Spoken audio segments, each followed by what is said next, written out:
ഞാൻ ഡോക്ടർ ഉമർ മുക്താർ, ഭൂമി natural care വെൽനസ്സിലെ Unani department കൺസൾട്ടൻ്റാണ്. നമുക്ക് ഇന്ന് ഡിസ്കസ് ചെയ്യാനുള്ളത് തൈറോയിഡിനെ കുറിച്ചാണ്. അപ്പോൾ നമ്മൾ നോക്കിയാൽ മനസ്സിലാവും നമുക്കിടയിലുള്ള ഒരുപാട് പേര് ഇന്ന് തൈറോയിഡുമായിട്ട് ബന്ധപ്പെട്ട ബുദ്ധിമുട്ട് അനുഭവിക്കുന്നുണ്ട്. നമുക്കിടയിലുള്ള തൈറോയിഡ് പേഷ്യൻസിനെ പരിശോധിക്കുകയാണെങ്കിൽ അതിൽ ഏറ്റവും കൂടുതൽ കാണുന്നത് ഹൈപ്പോ തൈറോയിഡിസം എന്ന് പറയുന്ന കണ്ടീഷനാണ്. അതായത് തൈറോയിഡ് ഗ്രന്ഥിയുടെ T3 T4 ഹോർമോണുകൾ വളരെ കുറഞ്ഞ രീതിയിൽ ഉണ്ടാക്കുക, അല്ലെങ്കിൽ അതിൻ്റെ ഫംഗ്ഷൻ പ്രോപ്പറായിട്ട് നടക്കാതെ ആവശ്യമായിട്ടുള്ള അളവിൽ ഈ പറയുന്ന ഹോർമോണുകൾ ഉണ്ടാക്കാത്ത ഒരു കണ്ടീഷൻസിനെയാണ് പൊതുവെ ഹൈപ്പോ തൈറോയിഡിസം എന്ന് പറയാറുള്ളത്. ഹൈപ്പർ തൈറോയിഡിസം കമ്പാരിറ്റീവ്ലി കുറച്ച് കുറവാണ് കാണുന്നത്. ഇതിൽ T3 T4 ഈ വാല്യൂ വ്യത്യാസം വരുമ്പോൾ തന്നെ നമ്മൾ മെഡിസിൻ സ്റ്റാർട്ട് ചെയ്ത് തുടങ്ങും. യഥാർത്ഥത്തിൽ തൈറോയിഡിൻ്റെ ഈ പ്രശ്നങ്ങൾ എന്തുകൊണ്ട് സംഭവിക്കുന്നു എന്ന് മനസ്സിലാക്കി കഴിഞ്ഞാൽ നമുക്ക് ഒരു പരിധി വരെയൊക്കെ മെഡിസിൻസ് ഇല്ലാതെ നമുക്ക് മെയിൻറ്റെയിൻ ചെയ്യാൻ പറ്റും. ഇപ്പോൾ നമ്മൾ നോക്കുക, അതിൻ്റെ ഒരു കൃത്യമായിട്ട് നമ്മൾ മനസ്സിലാക്കുകയാണെങ്കിൽ, ഇപ്പോൾ തൈറോയ്ഡ് ഗ്രന്ഥി T3 T4 എന്ന് പറയുന്ന ഹോർമോൺ ഉണ്ടാക്കണമെങ്കിൽ ആദ്യം പിറ്റ്യൂട്ടറി ഗ്രന്ഥി TSH എന്ന് പറയുന്ന ഹോർമോൺ ഉണ്ടാക്കണം. അതായത് തൈറോയ്ഡ് സ്റ്റിമുലേറ്റിംഗ് ഹോർമോൺ, തൈറോയിഡിനെ സ്റ്റിമുലേഷൻ ചെയ്യുന്ന ഹോർമോൺ എന്നർത്ഥം. അപ്പോൾ ഈ പിറ്റ്യൂട്ടറി ഗ്രന്ഥി ഈ പറയുന്ന TSH ഹോർമോൺ ഉണ്ടാക്കിയാൽ മാത്രമേ തൈറോയ്ഡ് ഗ്രന്ഥി അതിൻ്റെ ഒരു ആഫ്റ്ററായിട്ട് T3 T4 ഉണ്ടാക്കുകയുള്ളൂ. അപ്പോൾ ആദ്യം ഹൈപ്പോതലാമസ് TSH ഉണ്ടാക്കി അത് നേരെ പോയിട്ട് ഈ പറയുന്ന പിറ്റ്യൂട്ടറി ഗ്രന്ഥിയിലുള്ള TSHനെ ആക്റ്റീവ് ആക്കും. ഈ TSH എന്ന് പറയുന്നത് നേരെ പോയി തൈറോയിഡിൽ വന്ന് T3 T4നെ ആക്റ്റീവ് ആക്കും. അപ്പോൾ ഇതിൻ്റെ എവിടെ മിസ്റ്റേക്ക് സംഭവിച്ചാലും പ്രോപ്പറായിട്ട് പറയുന്ന T3 T4 എന്ന് പറയുന്ന ഹോർമോൺ ഉണ്ടാക്കണമെന്നില്ല. അപ്പോൾ ഒരു പക്ഷേ ഈ ഹൈപ്പോതലാമസിനുള്ള പ്രശ്നം കൊണ്ടോ അതല്ലെങ്കിൽ പിറ്റ്യൂട്ടറി ഗ്രന്ഥിക്കുള്ള പ്രശ്നം കൊണ്ടോ ആയിരിക്കും T3 T4 കുറയുന്നത്. തൈറോയ്ഡ് ഗ്രന്ഥി T3 T4 ഹോർമോൺ ഉൽപ്പാദിപ്പിക്കണമെങ്കിൽ പിറ്റ്യൂട്ടറി അതെങ്കിൽ നേരത്തെ പറഞ്ഞ പോലെ ഹൈപ്പോതലാമസൊക്കെ കൃത്യമായിട്ട് ഈ പറയുന്ന റിലീസിങ് ഹോർമോൺ ഉണ്ടാക്കേണ്ടതുണ്ട്. അതിന് അത്യാവശ്യമായിട്ട് വേണ്ടത് സിങ്ക് എന്ന് പറയുന്ന മൂലകമാണ്. സിങ്കിൻ്റെ പ്രശ്നം കൊണ്ട് ഉണ്ടാകുന്ന തൈറോയ്ഡ് ഇഷ്യൂസ് ആണെങ്കിൽ സിങ്ക് എന്ന് പറയുന്ന മൂലകം നമ്മൾ കഴിക്കുന്ന വഴി അല്ലെങ്കിൽ അത് അഡ്മിനിസ്ട്രേഷൻ ചെയ്യുന്ന വഴി നമുക്കത് കൃത്യമായിട്ട് മാറ്റിയെടുക്കാൻ പറ്റും. നമുക്ക് ഇന്ന് അവൈലബിൾ ആയിട്ടുള്ള ഫ്ലാക്സീഡ് എന്ന് പറയുന്ന ചണവിത്ത് നല്ല സിങ്കിൻ്റെ എമൗണ്ട് കൂടിയിട്ടുള്ള ഒരു ഡയറ്റാണ്. അപ്പോൾ അത് കൃത്യമായിട്ട് കഴിക്കുന്ന വഴി സിങ്കുമായിട്ട് ബന്ധപ്പെട്ടുണ്ടാകുന്ന തൈറോയ്ഡ് ഇഷ്യൂസ് നമുക്ക് മാറ്റാൻ കഴിയും. ഈ സിങ്കിന് തന്നെ മറ്റൊരു പ്രത്യേകത കൂടെയുണ്ട്. നമ്മൾ തൈറോയ്ഡ് ഗ്രന്ഥി ഉണ്ടാക്കുന്ന T3 T4 എന്ന് പറയുന്ന ഹോർമോൺസ്, ഇതിൽ T4 എന്ന് പറയുന്നത് ഒരു കൃത്യമായിട്ടുള്ള ആക്റ്റീവ് ഫോം അല്ല. ഇതിനെ T3 ആയിട്ട് കൺവേർട്ട് ചെയ്യേണ്ടതുണ്ട്. ഈ പണി നടക്കുന്നത് ലിവറിൽ വെച്ചിട്ടാണ്. അപ്പോൾ ഈ കൺവേർഷനെ ഹെൽപ്പ് ചെയ്യുന്ന ഒരു മൂലം കൂടിയാണ് സിങ്ക് എന്ന് പറയുന്ന ഒരു മൂലകം. സിങ്ക് പ്രോപ്പറായിട്ട് ഇല്ലെങ്കിൽ T4ൻ്റെ എമൗണ്ട് കൂടാനും അത് കൃത്യമായിട്ടുള്ള എമൗണ്ടിൽ അല്ലെങ്കിൽ അത് T3 ആയിട്ട് കൺവേർട്ട് ചെയ്യപ്പെടാൻ ചാൻസ് കുറവാണ്.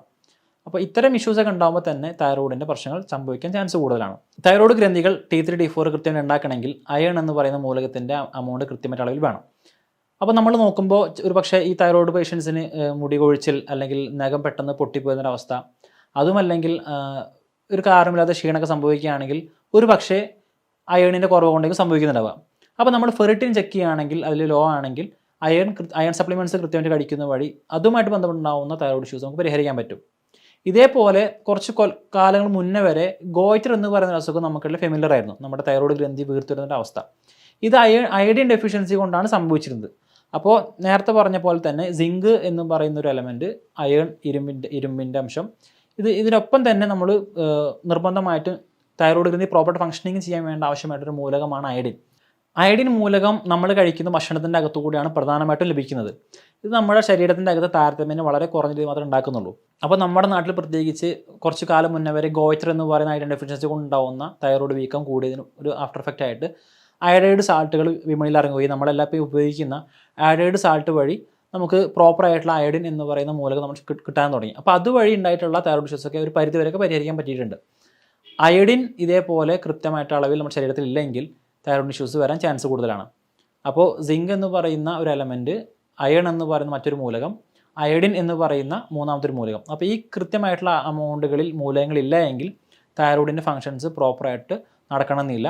അത് തൈറോയിഡിൻ്റെ ഹൈപ്പോതൈറോയിഡിസത്തിലേക്ക് വഴിവെച്ചേക്കാം.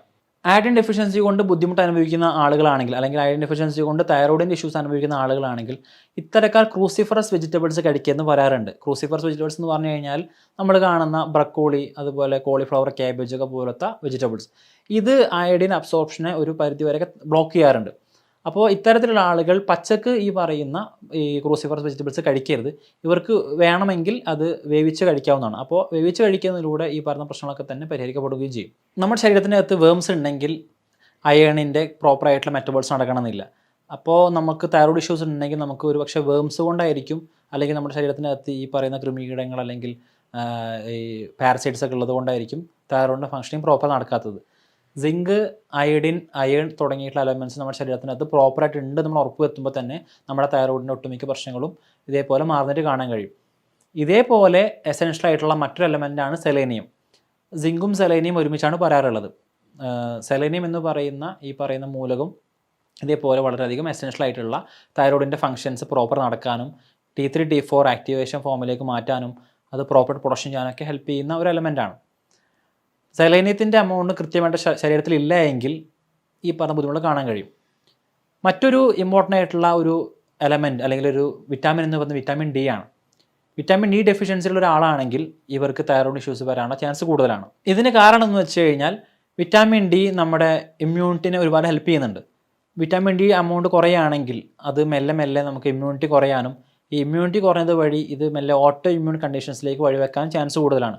നമ്മൾ ഹൈപ്പോ തൈറോയിഡിസം പിന്നെ പരിശോധിക്കുകയാണെങ്കിൽ ഏറ്റവും കൂടുതൽ കാണുന്നത് ഹാഷിമോട്ടോ തൈറോയിഡിസം എന്ന് പറയുന്ന ഒരു ഓട്ടോ ഇമ്മ്യൂൺ കണ്ടീഷനായിട്ടാണ് ഇന്ന് കൂടുതൽ കാണാൻ കഴിയുക. ഓട്ടോ ഇമ്മ്യൂൺ കണ്ടീഷൻ എന്ന് വെച്ച് കഴിഞ്ഞാൽ നമ്മുടെ ശരീരം നമുക്ക് തന്നെ തിരിയുന്ന ഒരു അവസ്ഥയാണ്. അപ്പോൾ ഈ ഹൈപ്പോ തൈറോയിഡിസമാണ് ഏറ്റവും കൂടുതൽ കാണുന്നത്. അതിൽ തന്നെ ഹാഷിമോട്ടോ തൈറോയിഡിസം എന്ന് പറയുന്ന ഒരു അസുഖമാണ് ഏറ്റവും കൂടുതൽ കാണുന്നത്. അപ്പോൾ നമുക്കിത് എങ്ങനെ മനസ്സിലാക്കുന്നുള്ളതാണ്. പൊതുവേ നമ്മൾ തൈറോയ്ഡ് വന്നു കഴിഞ്ഞാൽ ചെക്ക് ചെയ്യുന്നത് T3 T4 അല്ലെങ്കിൽ TSH എന്ന് പറയുന്ന തൈറോയ്ഡ് പ്രൊഫൈലാണ്. ഹാഷിമോട്ടോ തൈറോയിഡിസം പോലത്തെ കണ്ടീഷൻസ് ഒക്കെ ആണെങ്കിൽ നമുക്കൊരു പക്ഷേ ഇതിലൂടെ മനസ്സിലാവണം സാധിച്ചോളണമെന്നില്ല. അപ്പോൾ നമ്മൾ ചെക്ക് ചെയ്യേണ്ടത് ഇതിൻ്റെ ആൻറ്റിബോഡീസ് ആണ്. ആൻറ്റി-TPO, ആൻറ്റി-TG തുടങ്ങിയിട്ടുള്ള ആൻറ്റിബോഡീസ് നമ്മുടെ ശരീരത്തിൻ്റെ അകത്ത് പ്രസൻറ്റ് ആവണമെന്ന് ചെക്ക് ചെയ്യുന്ന വഴി മാത്രമേ നമുക്കിത് ഓട്ടോഇമ്യൂൺ കണ്ടീഷനാണോ അല്ലെങ്കിൽ ഹാഷിമോട്ടോ തൈറോയിഡിസ് ആണോ എന്നൊക്കെ മനസ്സിലാക്കാൻ കഴിയുള്ളൂ. അപ്പോൾ പൊതുവേ നമ്മൾ എല്ലാവരും T3 T4 TSH ചെക്ക് ചെയ്തിട്ട് ഇത് നോർമലാണ്, തൈറോയിഡ് പ്രശ്നമില്ലെന്ന് പറയാറുണ്ടെങ്കിൽ പോലും ചില കണ്ടീഷൻസിൽ ഈ ആൻറ്റി-TPO, ആൻറ്റി-TG ഒക്കെ പോലത്തെ ഈ ആൻറ്റിബോഡീസിൻ്റെ എമൗണ്ട് കൂടുതലായിട്ട് കണ്ടിട്ടുണ്ട്. എണ്ണം പറഞ്ഞ ചില കേസുകളിലെങ്കിലും നേരത്തെ പറഞ്ഞ പോലെ ഈ T3 ആൻറ്റി-TG, ആൻറ്റി-TPO അല്ലാതെ തന്നെ സ്കാനൊക്കെ എടുത്തു കഴിഞ്ഞാൽ തൈറോയിഡൈറ്റിസ് എന്ന് പറയുന്ന തൈറോയിഡിന് നീരുവീഴ്ച വരുന്ന കണ്ടീഷനായിട്ടോ അതുമല്ലെങ്കിൽ തൈറോയിഡിൻ്റെ മേലെ നൊഡ്യൂൾസ് ചില മണികളോ അല്ലെങ്കിൽ കുരുക്കളൊക്കെ വന്ന് തൈറോയിഡിന് വല്ല ഇൻഫ്ലമേഷൻ വരുന്നതിനും കണ്ടിട്ടുണ്ട്.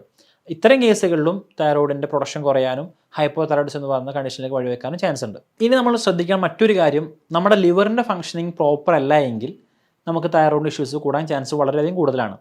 ഇതെങ്ങനെയെന്ന് വെച്ച് കഴിഞ്ഞാൽ T3 T4 എന്ന് പറയുന്ന ഹോർമോൺസിനെ നമ്മൾ പറഞ്ഞു കഴിഞ്ഞു. T4 ഒരു ആക്റ്റീവ് ഫോമിലല്ല ഉണ്ടാകുന്നത്. ഇതിനെ ഒരു ആക്റ്റീവായിട്ടുള്ള ഫോമിലേക്ക് മാറ്റുന്നത് ലിവറിൽ വെച്ചിട്ടാണ്. അപ്പോൾ നമുക്ക് ഫാറ്റ് ലിവർ പോലത്തെ കണ്ടീഷൻസ് ഉണ്ടെങ്കിൽ ലിവറിൻ്റെ ഫംഗ്ഷൻ സ്വാഭാവികമായിട്ട് കുറയുകയും ഈ ഒരു കൺവേർഷൻ T3 T4നെ ആക്റ്റീവ് ഫോമിലേക്ക് ആക്കി മാറ്റുന്ന ഒരു പണി പ്രോപ്പർട്ട് നടക്കാതാവുകയും ചെയ്യും. അപ്പോൾ ഇത്തരം സാഹചര്യങ്ങളിൽ തൈറോയ്ഡ് ഹോർമോൺസിൻ്റെ എമൗണ്ട് സ്വാഭാവികമായിട്ടും കുറയാൻ ചാൻസ് ഉണ്ട്. അപ്പോൾ നമുക്ക് ഫാറ്റ് ലിവർ ഉണ്ടെങ്കിൽ പോലും നമ്മുടെ തൈറോയിഡിനെ ബാധിക്കാനും ഹൈപ്പോ തൈറോയിഡിസം എന്ന് പറയുന്ന കണ്ടീഷനിലേക്ക് വഴിവെക്കാനും ചാൻസ് കൂടുതലാണ്. അപ്പോൾ നമ്മൾ ശ്രദ്ധിക്കേണ്ട പ്രധാനമായിട്ടും ഈ 5 കാര്യങ്ങൾ ശ്രദ്ധിക്കേണ്ടത്. നമ്മുടെ ശരീരത്തിനകത്ത് പ്രോപ്പറായിട്ട് അയഡിൻ ഉണ്ടെന്ന് ഉറപ്പ് വരുത്തണം, അയണിൻ്റെ എമൗണ്ട് പ്രോപ്പറാണെന്ന് ഉറപ്പ് വരുത്തണം. ഇതേപോലെ തന്നെ സിങ്ക്, സെലേനിയം, വിറ്റാമിൻ ഡി എന്ന് പറയുന്ന മൂലകങ്ങൾ ഇത് കൃത്യമായിട്ടുണ്ടെന്ന് നമ്മൾ ഉറപ്പ് വരുന്ന വഴി നമുക്കൊരു പരിധി വരെയൊക്കെ ഹൈപ്പോ തൈറോയിഡിസം എന്ന് പറഞ്ഞ ഇഷ്യൂ വരാതിരിക്കാൻ അത് കാരണമായേക്കാം. ഇതിൻ്റെ ഒപ്പം തന്നെ omega-3 ഫാറ്റി ആസിഡ് കൂടെ നമ്മുടെ ശരീരത്തിൻ്റെ അകത്ത് നമുക്ക് കൃത്യമായിട്ട് കിട്ടുന്നത് ഉറപ്പ് വരുത്തേണ്ടതുണ്ട്. കാരണം ഈ പറയുന്ന കൺവേർഷൻ നടക്കുന്നതിന് omega-3 ഫാറ്റി ആസിഡ് ഒരു പരിധിവരെ ഹെൽപ്പ് ചെയ്യുന്നുണ്ട്. അപ്പോൾ നമ്മുടെ ഹെൽത്ത് പ്രോപ്പറായിട്ട് മെയിൻറ്റെയിൻ ചെയ്യേണ്ടതും അനിവാര്യമാണ്. ഇപ്പോൾ നമ്മുടെ ലിവർ ഹെൽത്ത് ഓക്കെ അല്ലെങ്കിൽ ഫാറ്റ് ലിവർ ഉള്ള ആളാണെങ്കിൽ അവർക്ക് ഈ പറയുന്ന പോലെ തൈറോയിഡ് കൺവേർഷൻ നടക്കാൻ ചാൻസ് കുറവാണ്.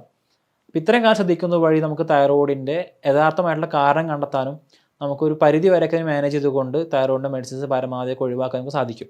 അപ്പോൾ ഒട്ടുമിക്ക കേസുകളിലും ഇതിലേതെങ്കിലും ഒരു എലമെൻറ്റിൻ്റെ പ്രശ്നം കൊണ്ടായിരിക്കും തൈറോയിഡ് ഇഷ്യൂസ് കാണുന്നത്. അപ്പോൾ നമ്മൾ ശ്രദ്ധിച്ചൊക്കെ മനസ്സിലാവും ഒരുപാട് പ്രശ്നങ്ങൾ തൈറോയിഡുമായിട്ട് ബന്ധപ്പെട്ട് ആൾക്കാർ കാണുന്നുണ്ട്. മുടി കൊഴിച്ചിൽ, back pain, mood swings, irregular periods, അതല്ലെങ്കിൽ എന്തെങ്കിലും ഒരു ബോഡി പെയിൻസ് വരുന്നത്, സ്കിൻ ഇഷ്യൂസ് ഒക്കെ കാണാറുണ്ട്. നമ്മൾ കൃത്യമായിട്ട് മനസ്സിലാക്കുകയാണെങ്കിൽ ഇതിൽ ഏത് എലമെൻ്റാണ് കുറവ് എന്ന് മനസ്സിലാക്കി അത് നമ്മൾ അപ്ലൈ ചെയ്യുകയാണെങ്കിൽ ഡയറ്റിൽ ഉൾപ്പെടുന്നതൊക്കെ വഴി നമുക്ക് മെഡിസിൻസ് സഹായം ഇല്ലാതെ തന്നെ ഈ തൈറോയിഡ് ഇഷ്യൂസ് പരിഹരിക്കാനും നമുക്ക് ഹെൽത്ത് ആയിട്ടിരിക്കാനും സാധിക്കും. അപ്പോൾ ഇതുമായിട്ട് ബന്ധപ്പെട്ട സംശയങ്ങളുണ്ടെങ്കിൽ നമുക്ക് താഴെ കാണുന്ന നമ്പറിൽ ചോദിക്കാം, കമൻറ്റിൽ അറിയിക്കാം. മറ്റൊരു നമുക്ക് വീണ്ടും കാണാം. Thank you.